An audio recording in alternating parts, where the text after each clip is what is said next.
Good day, everyone. Today's nugget is titled "Is Blood Before Your Works?" And our key verse is taken from Ephesians chapter 1, verse 7. In him we have redemption through his blood, the forgiveness of sins. The hook here is imagine needing a blood donor to live. Spiritually, that's all of us. We can't save ourselves. The gospel, according to Ephesians chapter 1, verse 7, declares that Jesus shed his blood to redeem us and forgive our sins.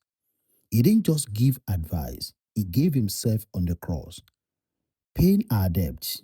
According to Hebrews chapter 9, verse 14 says, his blood cleanses our conscience deep, not surface. And First Peter chapter 1, verse 18 to 19 reminds us that price wasn't silver or gold, but the precious blood of Christ. For clarity's sake, we don't work to get saved. We work because we are saved. Obedience, character, and service are the fruit of heart already rescued. Your performance can't hurt to what Jesus has finished, but grace will produce a new life. The nuggets are trust Jesus, his blood, not self-repair, according to Ephesians 1:7. 2. A clean conscience fuels steady discipleship, Hebrews chapter 9, verse 14. 3. Your value is set by his precious blood. 4. Works are the fruit, not the price. 5.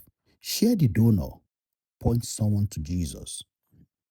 And the call is if you relied and the call is if you rely on effort or goodness, turn from self-reliance and trust Jesus today. If you've already trusted him, rest in assurance and let your life be the evidence. And our prayer is, Jesus, I trust your finished work. Cleanse my conscience, grant my assurance, and make my obedience a grateful response to your grace. In Jesus' name, amen. Have a great day, everyone.